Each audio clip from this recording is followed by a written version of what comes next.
All right, guys. So what I want to show you here is how you can make any Guitar Pro tab sound a lot better. Um, Now I'm still working here with the RSE sound module, sound base. It's not the greatest, sound base, but yeah, I mean it works.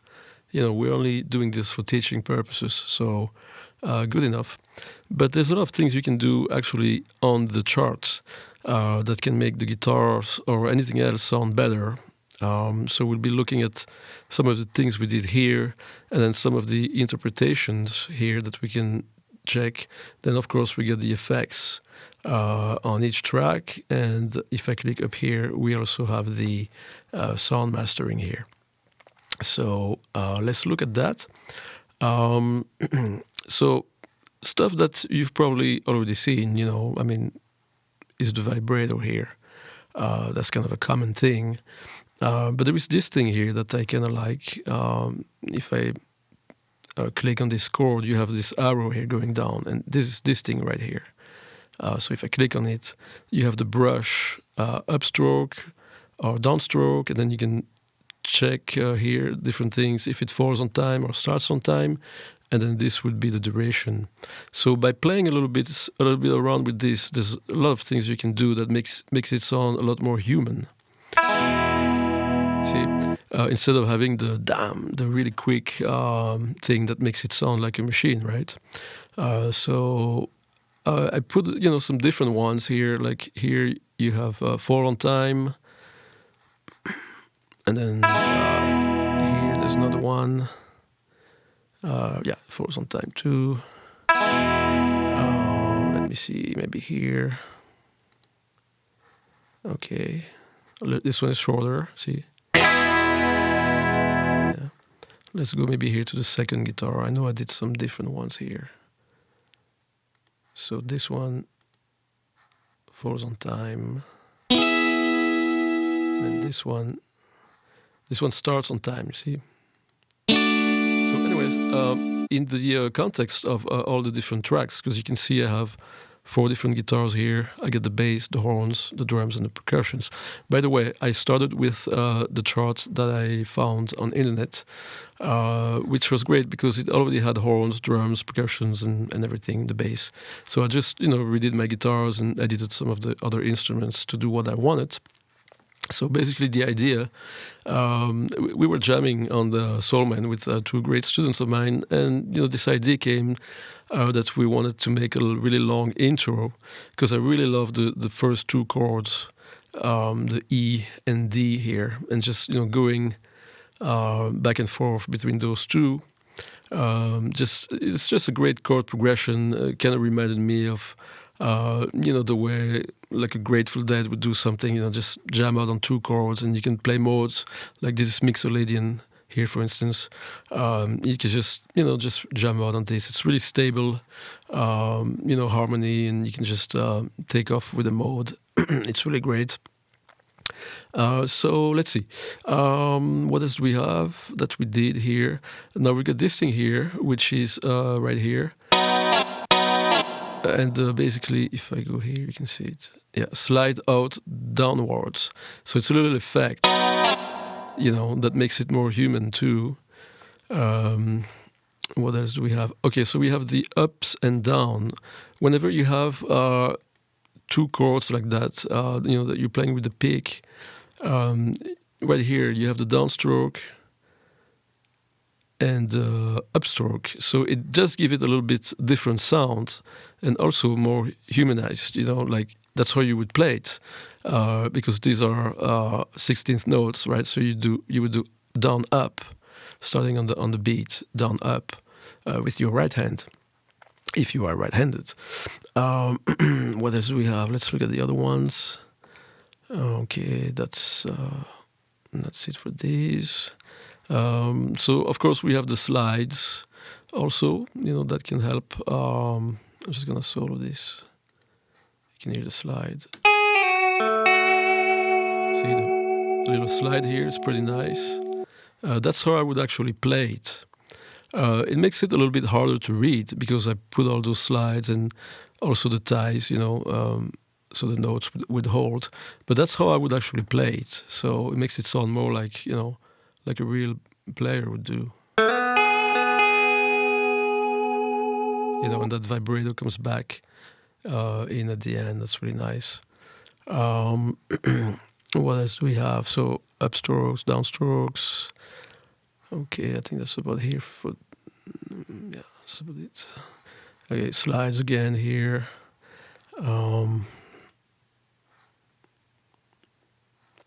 Also, sometimes, like here, for instance, so these are power chords, right?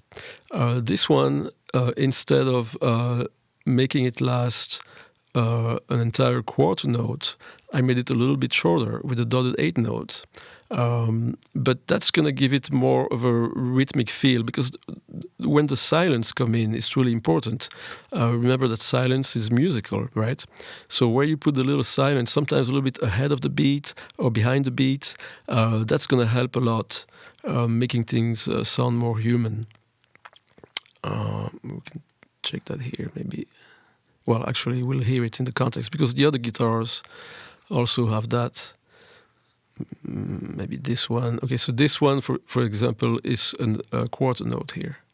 Okay, so I didn't do it on this one, so it makes it a little bit different from one guitar track to the other, right? The bass, I think, does it. Yeah, I got that on the bass too. So you just got to play around with it until you get a sound that you like. Okay, what else do we have here? These are the horns.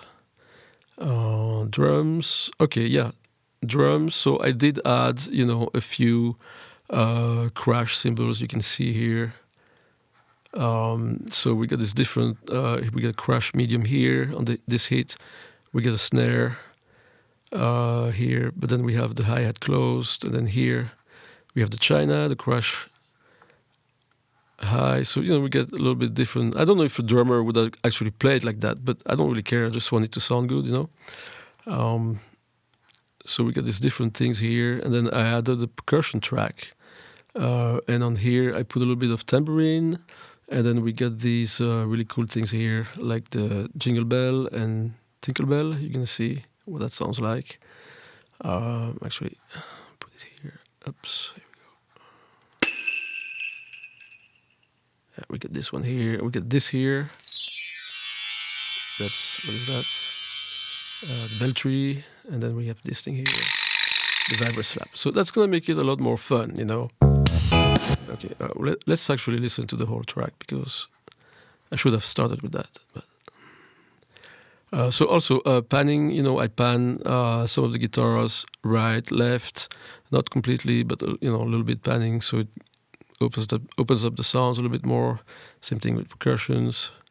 And then last thing that we have, so we have some of the effects here. So you can choose the guitar sound. I basically worked with the sounds that I could find. One thing that you can do if you have more than one guitar, play around with the EQ. Like if you have a guitar that has a lot of 400, maybe on the other guitar you want to take some out. You can play a lot with the 400, 800s. These are your mids, right? To make it the guitar stand out from one from the other. So it doesn't. They're not all on the same frequencies. It's gonna make things better. I did that real quick. I mean, I could spend a lot more time with it, but it is kind of time consuming to do this. So I don't want to spend too much time on it. But yeah, I did that. For every guitar, a little bit different. See here, I put more of a cut. And then the other thing is you have the interpretation, really important. I always put a little bit of accentuation. Not too sure what it does, but it basically makes it sound more human. The auto brush, and then you can choose a playing style here. That's important. Big finger. So try to to be more accurate with what you would do if you were playing these guitars. What else do we have? Yeah, so I have that. On the drums too, I put it on the drums, on the bass, everywhere. Accentuation. And then also on the drums, a little reverb, with a short reverb, that would help. And then I put a little compression too on the drums, not much, a little, but it helps it just to bang a little harder. And overall, it's it makes it sound more like more human again. I was gonna say more like a record. I mean, it's nothing like the sound of a record, but we're talking about the feel of it. You want it to feel like it's because the purpose here is so my students can play along with this. They could mute one of the guitars and they could follow the charts and practice it. So you want to have something that kind of feels like you're playing with a band. That's it. And then also the last thing on the sound mastering, do put a little reverb. I always put the compression here. I use this is the reverb. Sorry, don't put too much reverb, but a little bit. I always use here the mastering soft. I don't do anything else. Just turn it down. Usually works for me. And then a little bit of EQ, so you get some presets. Just stick one of them here. And then also when you export, really important. But when you export, if you want to export an MP3, where is that? Yeah, audio right here.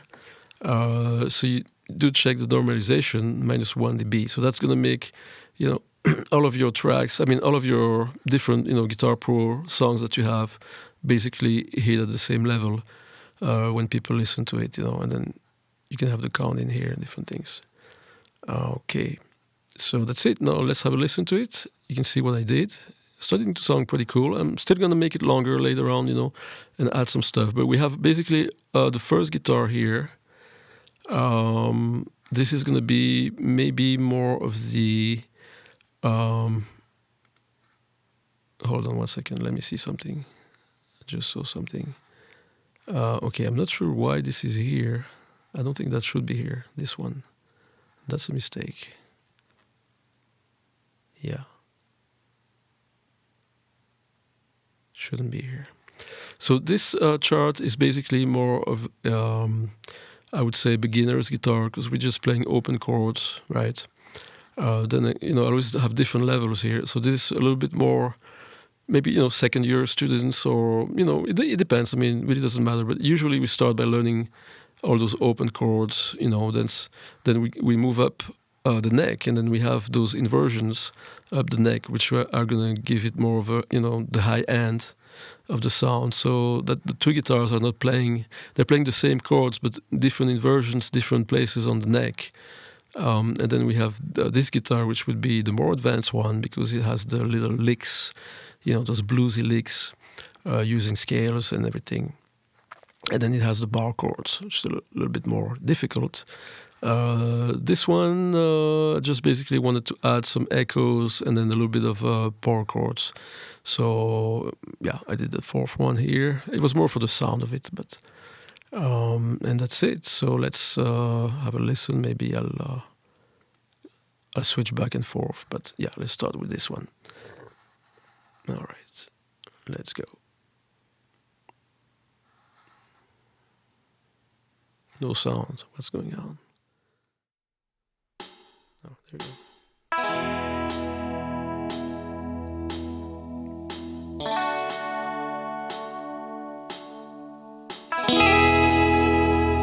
Second guitar coming in. And the lead guitar.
Yeah, one more thing I forgot was the staccato. If you want to make notes more staccato, you have this thing here, staccato. It makes it more like a short accented note. Um, Also, these things make it sound a lot more human, and then you can play around. Also, really important with this, forte, or that's how hard you would hit the strings with your pick. So sometimes I do change those. Like here I have forte, and then here, because this is like the end, right? So I want to make it sound like the dynamics of my picking is increasing, right? And then here, yeah, like I could even put this one here. See what that sounds like.